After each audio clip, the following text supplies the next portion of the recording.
I welcome all of you to my new series of lecture sessions on chemistry of vitamins. In this lecture session, I'll take you through the history and significance of vitamins. So, what are vitamins?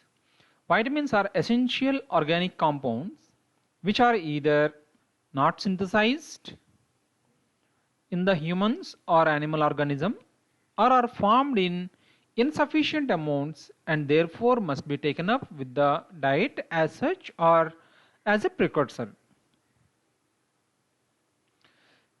So the entire history of vitamins started with studying of unexplained diseases by doctors and biochemists. So this is one of the observation by Sir Frederick Gowland Hopkins, who actually did uh, preliminary research work on certain disorders which could not be explained by the medical people at that time.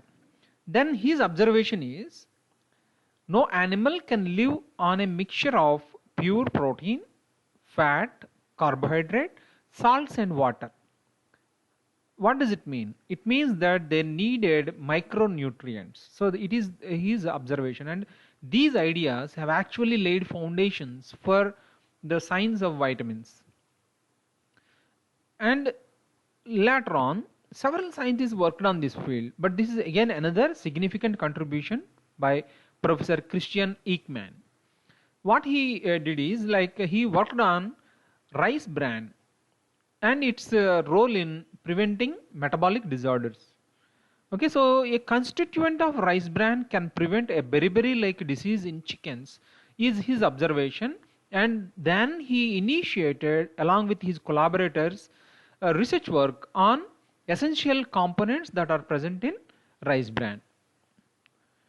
And Professor Gerrit Grins is another collaborator of Professor Christian Ekman and his team, where he is the person who actually said this. The disease breaks out when a substance necessary for the metabolism is lacking in food, is his observation, which is actually added science to vitamin concept, okay, nutrient concept, where he said like because our metabolism is actually a biochemical reaction where it needs certain essential components for maintaining optimal rate of biochemical reactions. So when by losing one or the other chemical from the diet which is essential, a disease can come.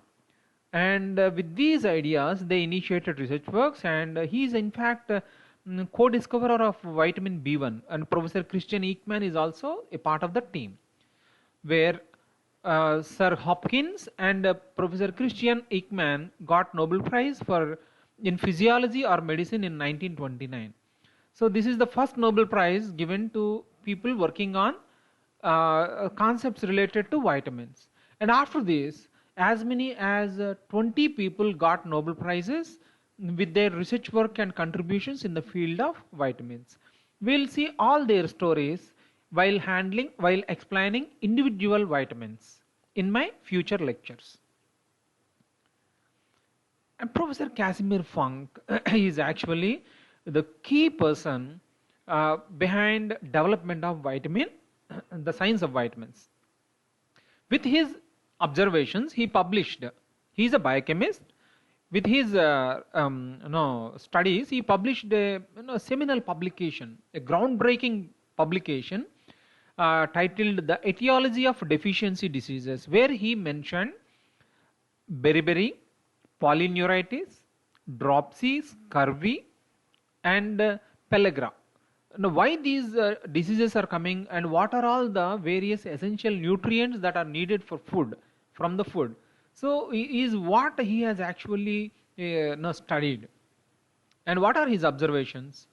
He isolated a bioactive substance from rice bran, which was at first given the name vitamin, means vital amine, because this first chemical compound whatever he has isolated is actually an amine, okay, basic compound. So what he thought is like all these vital elements that are needed could be amines, so he gave the name vitamin, vital amine. But later on, in his research work, he has isolated more than a half a dozen vitamins and realized that some of the vitamins are not acidic, some of the vitamins are neither acidic or basics. Okay, so that's the reason why he dropped the last E, letter E. Then he again renamed it as vitamin. Okay, so his major discovery is in the beginning, enurin or enuretic vitamin, which was eventually named as thiamine. And he realized that this substance could cure chickens and humans of beriberi. So this is the way how scientifically he has proven that an isolated compound from a natural product, okay, when added to the food, that is what we call it as fortification of food, can cure a disease. And diseases can be prevented and cured by addition of certain preventive substances, the deficient substances, for which he proposed the name vitamins. Okay, so this is the ultimate observation from Professor Casimir Funk. So he has actually revolutionized the research work in vitamin science. And Professor Elmer, he is known for his contributions towards nomenclature. So he actually introduced the vitamin A, B, C, D type of nomenclature. Later on, E and K were added, and they also found like vitamin B is a complex. Okay, so they subdivided into B1, B2, B3, etc. The understanding that micronutrients are essential for human and animal growth and health was a major stimulus for nutritional science. So these are all the studies which are actually gave us the concepts of a wholesome food, balanced diet, nutritional disorders, the science of nutrition. All of them were originated in these studies. The first commercialized vitamin was ascorbic acid or vitamin C from Merck, which was isolated in the beginning from plant leaves, and it is available in the market from 1933. And later on, it was actually synthesized, and this is the first synthetic vitamin available in the market. So because of its contribution, because vitamin C has so many roles to play, and it is also a prophylactic agent, and it enhances immunity. So that's why with these contributions, Swiss Chemical Society actually selected vitamin C for the and released a postage stamp for the International Year of Chemistry in 2011. So this is the stamp. Nutritional role of vitamins. World Bank, in its assessment, they made this comment, which is very, very important. Probably no other technology available today offers as large an opportunity to improve lives and accelerate development at such a low cost and in such a short time as the fortification of food products like milk, flour, and juice was. Okay, this is a very important observation. A number of countries now implements fortification programs of staple food to secure a sufficient intake of vitamins for all the populations. So now WHO has a separate wing to take care of the nutritional status of the world population. So these are all the vitamins when they were discovered, when they were actually isolated, and when they were actually elucidated. The structures were elucidated, and when they were first synthesized, their biological function. If you see this list, vitamin C as well as vitamin B1 are the first vitamins to be isolated and reported. And next one is vitamin A. But if you see the way how much time it took for structural elucidation, isolation to structural elucidation, if you see niacin, the time taken is approximately 1 year only. The reason is its structure is relatively simple. This is nothing but nicotinic acid, nicotinamide, nicotinic acid, ribose glycoside is also there. So nicotinic acid is a simple molecule, so its structural elucidation took very, very less time. Whereas if you see vitamin B12, it was isolated. It was first discovered in 1926. Later on, isolation happened in 1948. And then structural elucidation took 12 years. Okay, that too, you will see in my lecture on vitamin B12, the chemistry is so complicated that this is the structure of vitamin B12. Its structure was finally confirmed with X-ray crystallography. X-ray crystallography. Otherwise, we would not have got this structure at all. Okay, so that's the reason why it took a lot of time. These are all the structures of vitamins. You can see a compound as simple as vitamin B3 niacin or nicotinamide, or as complicated as vitamin B12. Some of these molecules are acids like a pantothenic acid.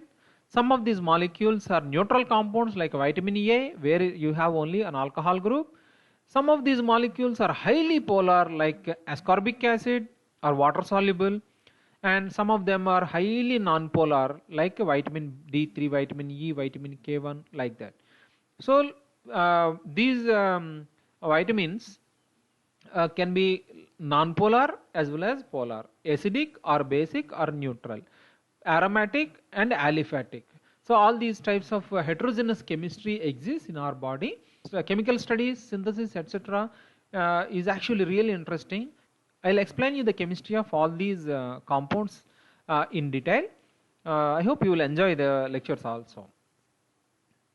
Right now, vitamins are a part of our life. Vitamins right now are for health and healthy aging.